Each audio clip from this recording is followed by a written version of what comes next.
नमस्कार, मी नीला रवींद्र. गौरव तालासुरांचा ह्या संकल्पनेअंतर्गत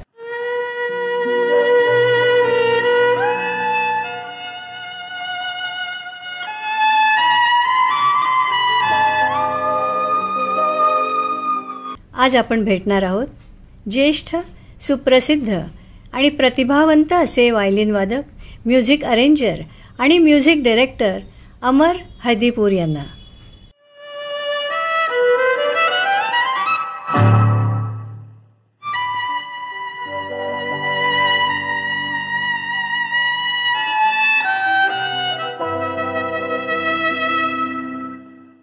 जोरदार टाळ्यांनी आपण त्यांना मंचावर बोलवूया. अमरजी या. आणि मी रवींद्र भिडे यांना विनंती करतो आणि नीलाताईंना विनंती करतो की त्यांना मंचावर घेऊन यावं. जोरदार टाळ्या झाल्या पाहिजेत.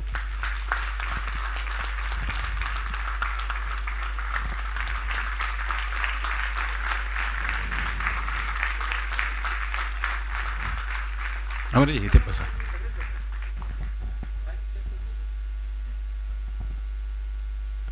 अमरजी बसा 2 मिनिटं. आता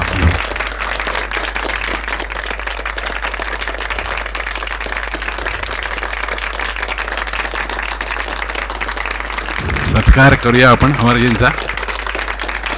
नीलाताई आणि रवींद्र दादा, अमोद दादा आणि मुग्धलता त्यांनाही मी बोलवतो.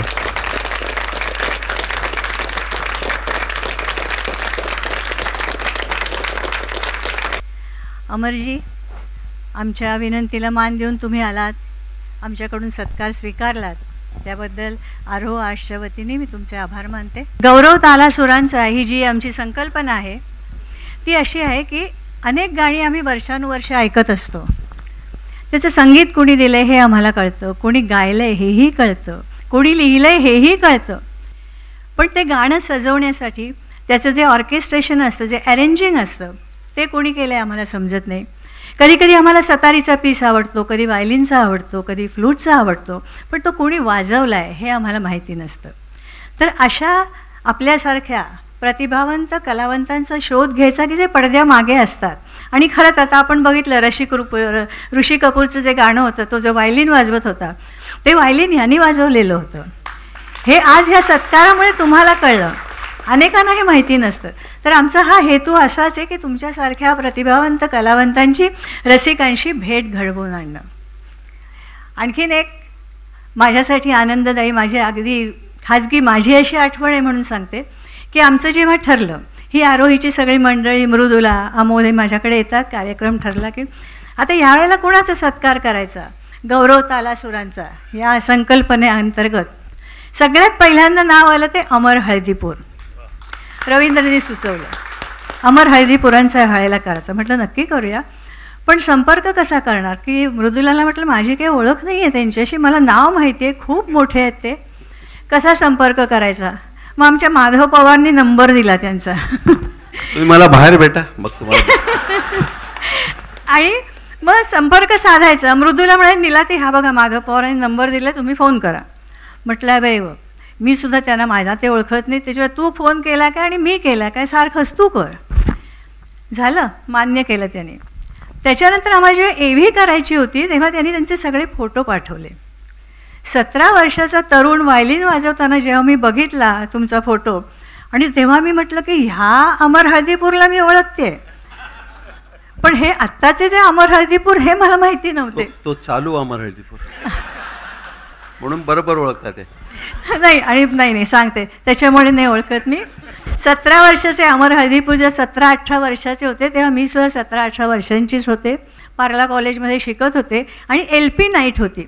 हिरालाल म्हणून होते, त्यांनी LP नाईट ठेवली होती आणि त्याच्यामध्ये हे व्हायलिन वाजवायला होते, मी गायला होते, मानस मुखर्जी होते शानचे वडील, नंतर आगम होते सोनू निगमचे वडील, आणि सांगायला संकोचाने सांगते की फिमेल सिंगर मी होते.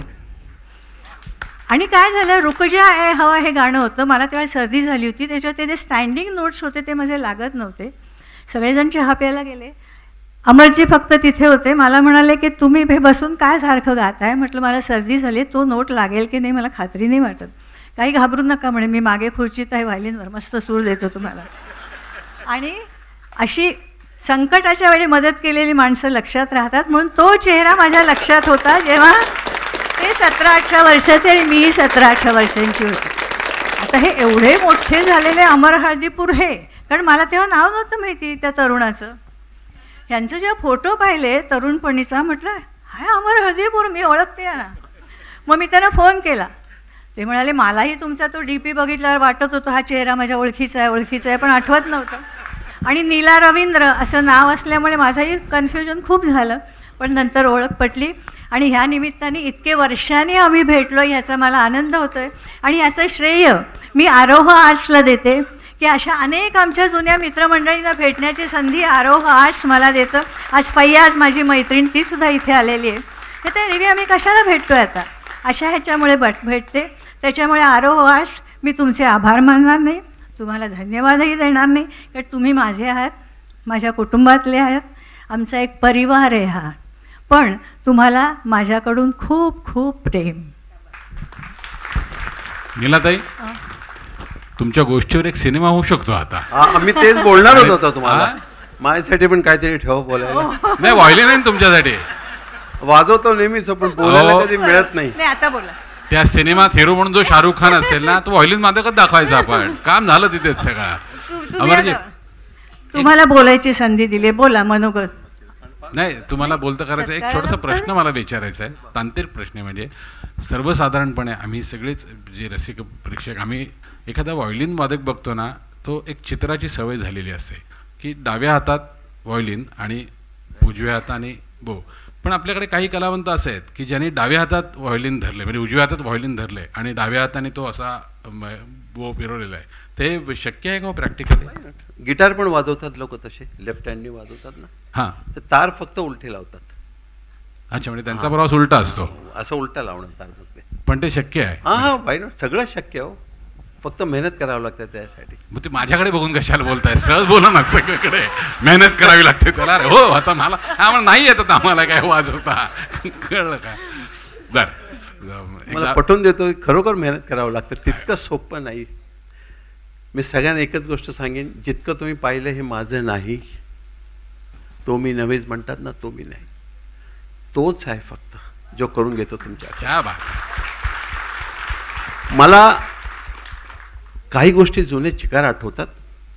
राम कदमजी, विश्वनाथ मोरेजी, रेझानाथ साहेब. आता हे गगन सदन आणि ते सुन्या सुन्या मैफिलीत भट साहेब बसले होते आणि जब्बार येऊन बसले. त्यांनी गाणं ऐकवलं, दुसरं कुठलं तरी बोलले. तर रेझानाथ नाही पटत हो, बाळासाहेब नाही गाणं पटत, हा माझ्या सिच्युएशनला जात नाही. मग बाळासाहेबांनी भट साहेबांना ते गाणं देऊ का जे जयश्रीबाईंचं होत नाही आपलं? हां द्या ना. आणि तिथे रात्री 2 वाजता गाणं फायनल झालेलं आहे आणि सकाळी 9 वाजता रेकॉर्ड झालेलं आहे. तर मला एक गोष्ट सांगा की रात्री 2ला गाणं मिळतं, सकाळी आम्ही 9ला म्युझिक तयार करून ऑर्केस्ट्राला देऊन, हे शक्य आहे का? हां, आपण ज्यावेळी करू त्यावेळी शक्य नाही, कारण 8-10 तास जातील त्याच्यात. पण ज्यावेळी तो येतो ना, तो 2 मिनटात तुमच्या कानाजवळ सगळं सूर देतो, सगळं देत असतो. आणि उगाचच आपल्याला वाटतं हे मी करतो. कारण मी तुम्हाला सांगतो काय एक गोष्ट मला आठवते आहे. लक्ष्मीजी आमचे इथेच दीक्षित रोडचे लक्ष्मीकांतजी आणि प्यारेलालजी. तर लक्ष्मीजी आणि प्यारे भाईना म्हणतात, प्यारे एक गाना करना है यार शाम को, बहुत पीछे लगा प्रोड्यूसर, उसकी अर्जन्सी है. हां करते ना करते. संध्याकाळी गाणं झालं, ते गाणं कोणीच ऐकलं नाही, त्यांना पण नाही आवडलं, आम्हाला पण नाही आणि कोणालाच नाही, कारण ते त्यांनी केलं. आणि मग प्यारे भाई कधी, प्यारे वो गाना करना है शुभा जी का और राज खोसला जी का, बैठे 2-3 दिन. हां बैठते ना. मग ते प्रेमाने बसतात ते गाणं करायला. त्यावेळी तो परमेश्वर येतो आणि तो करत असतो तुमच्या बाजूला. आणि ते गाणे ग्रेट झालेले आहेत. जे आपण करतो ते घाण असतं, कारण त्यावेळी आपण इकडे रेकॉर्डिंग वाजू का, तिथे रेकॉर्डिंग वाजू का, इथे. पण आज कळायला लागलं आहे, तिथे आम्ही ते नेट प्रॅक्टिस करत असतो ना, ते होतं. आणि आता टेस्ट मॅच खेळायचं आलं आहे तर आपल्या हातात व्हायलिन नाही आहे. ज्यावेळी दात असतात त्यावेळी चणे नसतात. आणि आज सगळं कळायला लागलं आहे आणि म्हणून भीती वाटायला लागली आहे. आता कळायला लागलं आपण कुठेच चुकतो. त्यावेळी कळत नव्हतं, अज्ञानात चूक म्हणतात आपण.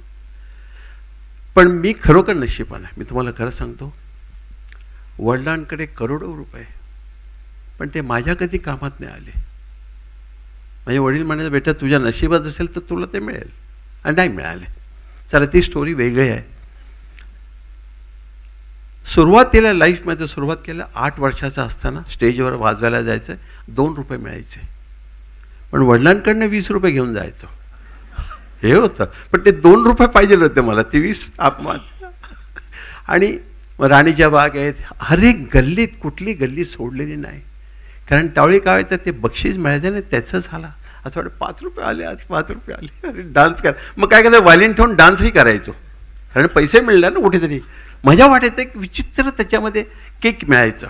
आणि ते करता करता मग नौशाद साहेबकडे आलो, शंकरजीकडे आलो, मदनजीकडे गेलो, Khayyam sahab, SD Burman, RD Burman, Laxmikant Pyarelal, Nusrat Fateh Ali. Last picture जे मी माझं लास्ट काम केलं that is for Nusrat Fateh Ali Khan sahab, Kachche Dhaage and और प्यार हो गया. साहेब तुम्हाला मी खरं सांगतो, आज कामाचे पैसे भरपूर आहेत, भरपूर म्हणजे तुम्ही विचार करू शकत नाही. लक्ष्मीकांत प्यारेलालने लास्ट पिक्चर मला वाटतं 2 लाखात केलं असेल 1998 आज तुम्हाला एका गाण्याचे जवळ 60-70 लाख रुपये मिळतात, पण ते गाणं काय कोणालाच माहीत नाही. ते पैसेही राहणार नाही, पण ते गाणं राहणार आहे. त्यावेळी तुम्हाला वाटेल, अरे गाणं बंद करतो यार, क्यों बजा रहे हो इसको, बंद करो. असं आहे ते. झालंय का आणखी तुम्हाला मी सांगतो, त्यावेळी ना आपलं जसं मी तुमचे गाणे कमी नाही होणार बोलताना, आणि विचारावं लागतं ना. आमचे 2 गाणे कापले, पब्लिकने एवढे पैसे दिलेले, त्यांना गाणं ऐकायचे. काय बोलत होतो तुम्ही? 60 लाखाला गाणं होतं तयार, माझ्यात एवढंच लक्षात पण झालंय काय, तो 60 लाख बरोबर लक्षात आहे. आता राकेश चौरसिया तो म्हणतो गाणं माझ्या घरी पाठवून दे, मी घरी बसून माझ्या स्टुडिओमध्ये वाजवतो. तो सिंगर म्हणतो माझ्या घरी मिलने पाठवून दे, मी माझ्या घरी बसून गातो. गिटारवाला बोलतो मी माझ्या घरी बसून गाते. असं कसं गाणं होऊ शकतं? तुम्ही एक गोष्ट बघा, हे शिकण्यासारखे आपल्या सगळ्यांना, की लता दीदी ज्यावेळी गातात ते गाणं, तुम्ही कुठलंही गाणे लावा त्यांचं, कुठलंही. मी एका मिनिटात तुम्हाला त्या म्युझिक डायरेक्टरचा चेहरा दिसतो मला, आणि मी सांगेन हे बर्मनदाचं गाणं, दुसरं कोणाचंच नाही. कारण ती बर्मनदाला गात होती, ती आपलं गाणं कधी गात नव्हती. आणि आपलं गाणं गाणं सोपं आहे हो, पण तुमचं गाणं मला तुमच्या एक्सप्रेशनमध्ये ते सगळे नॉयन्सेस दाखवणं, आणि ते फक्त दीदीला जमलं, बाकी कोणी नाही आजपर्यंत नाही जमलं. मला एकदा आशाताईने विचारलं, आम्हाला आमच्या दोघांमध्ये ग्रेट कोण आहे रे? म्हटलं झालं, आज तुझी पुण्यतिथी पक्की आहे, पण तू दीदीचा चमचा आहेस. मी म्हटलं हां ठीक आहे, पण तुम्हाला काय ना, आमच्या दोघांमध्ये ग्रेट कोण आहे? म्हटलं पहिलं तुम्ही सांगा. हां, तर मला काय म्हणाले असेल साहेब, अमर तगडा तर मी गाते. मग म्हटलं तुम्हाला काय वाईट वाटतं त्याच्याबद्दल? नाही रे, पण शेवटी भली तीच वाटते गाण्यात. काय कसं बघा, मनापासून ती बोलली, तगडा मी गाते पण बरी ती वाटते. मला हे सांग का तू? त्यावेळी मी सोप्या शब्दात सांगितलं त्यांना, म्हटलं तुम्ही कर्मयोगी आहात आणि ती सिद्ध योगी आहे, ती सिद्धी आहे. आणि मी एकदा बाळासाहेबांच्या कार्यक्रमात म्हटलं, तर बोललं दीदीबद्दल बोला. मग दीदीबद्दल एका शब्दात बोलता येईल मला, तो 19वा अध्याय आहे गीतेतला, की गाणं कसं गावं ते त्यांनी दाखवलं. तुम्हाला ज्याशी समजेल ना लता मंगेशकर, बस प्रेमभरीश्वराकडे तेवढंच मागा, की देवा मला इतकीशी लता मंगेशकर कळू दे, ती काय गाऊन गेली आहे. तुम्ही नशीब आहात. इग्नोरन्स इज ब्लिस आपण म्हणतो ना, जो पण आपल्याला कळत नाही तुम्ही मस्तात, पण ज्याशी कळायला लागतं की कळतं नाही रे बाबा हे काय आहे. साहेब ती असं काय देऊन गेलेली आहे ना, असं काय देऊन गेलं. ते सुन्या मैफिलीत तर माझ्या एक माझ्या असतं आणि एक माझ्या असतं. कारण इंटरप्रिटेशन दाखवणं आपल्याकडे कसं ना, आपल्याकडे हे सिंगर फुकट म्हणतात हे गाणं माझं गाणं, त्याच्यात तुझं काय आहे? त्या संगीतकाराने रात्रभर तो काय विचार, आणि गाणं कसं ना असं सुचलं तर. त्याच्यानंतर सगळ्यात मोठा असतो रायटर, गीतकार. कारण गाणं चालतं त्याच्या शब्दांमुळे. कधीही एक लक्षात ठेवा, शब्द क्लीन आहेत आणि तुमचे ट्यून फर्स्ट क्लास बसला, गाणं हिट आहे. त्याच्यानंतर एक अरेंजर त्या गाण्याला चांगलंही करू शकतो आणि वाईटही करू शकतो. तसं जायचं. किती मीठ टाकायचं आहे, किती साखर टाकायचं हे तुम्हाला कळलं पाहिजे. आणि ते अरेंजर करू शकतो. साधं रिदम सुद्धा मी म्हणत नाही, ते मी फक्त डिस्कस करतोय. साधं रिदम सुद्धा चेंज करायचा, गाण्याचा रंग बदलतो, अख्खा रंग बदलतो. जसं आपण म्हणतो अरे हे काय आलं, आता तिकडचं का दिंग दिंदा चिक्की दिन्न हे झालं गाणं, धा दिंग दिन धांग चिक्की ताक चिच ताक, गाणं बदललं, एकदम वेगळं झालं. कुठेतरी मी राजस्थानला जाऊन बसता, मग कॅरेक्टर पण फक्त कसं ना, हे त्याचं माझं केलेले काही नाही. आत्तापर्यंत नाहीतरी 4-5 हजार गाणे अरेंज केलेत, 12 ते 15 हजार गाणे वाजवलेत रेकॉर्डिंगमध्ये. पण शहेनशाह पिक्चरचं तुम्ही आता अंधेरी रातो मी ऐकलं.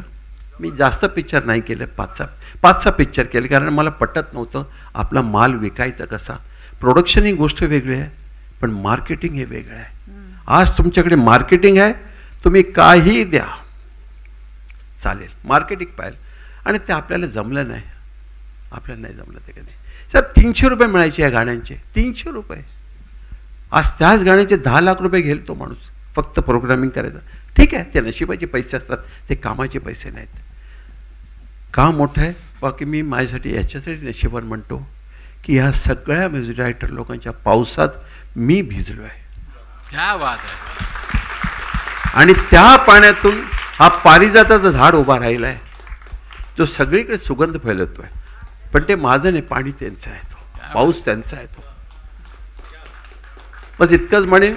बाकी आता आपण पुढचा कार्यक्रम ऐकूया, कारण मला खरोखर मजा येत होतं हे जुनी गाणी ऐकताना ना. तुम्ही एक गोष्ट बघा, केवढं एक जीव आहे बघा, तुटत नाही तुमचं कधी. हे सुरू झालं की शेवट गाणं संपलंही कळतं, गाणं संपलं. नाही तर आमच्याकडे आजचे डायलॉग्स, सटम साहेब, आजचे डायलॉग्स हर एक लाईनमध्ये वेगळा अर्थ निघतो. अरे कॉन्टेक्स्ट कुठे, फक्त लिहायला म्हणून लिहितात, बस झालं गाणं. असं नसतं. त्यावेळी आम्ही 125 लोक अख्ख्या हॉलमध्ये असे बसलो आहेत. लता दीदी गात आहेत, किशोर कुमार गात आहेत. चलो रेडी रेडी क्वाईट 1, असं 1 म्हटलं की सगळे असे व्हायचे एका जागेवर शांत. मग लता दीदी काय, आणि ते सगळ्यांचं एनर्जी एका सेंटर पॉईंटला यायचं आणि तो ऑरा पैदा व्हायचा. आणि मला एकच प्यारेलाल लक्ष्मीकांतजीचं एकच गोष्ट आवडते, ते हमेशा म्हणतात अमर वो अपना गाना है ना, ते हमारा गाना कधी म्हणत नव्हते. हमारा गाना तुमको याद है, हमारा नाही बोलतो, ये अपना गाना है अमर. आणि एवढं क्रेडिट सगळ्यांना देणं, ह्याच्यापेक्षा मोठं माणूस कोण नाही आला जन्माला. थँक्यू साहेब, थँक्यू सो मच. क्या बात आहे. मृदुला मॅडमला मी आज थँक्यू बोलतो, त्याच्यापेक्षा ह्याने काय घेतलं का तुमच्याकडनं माझ्या नावाने? ते काहीतरी द्या त्याच्यातलं. एकदा जोरदार टाळ्या झाल्या पाहिजेत.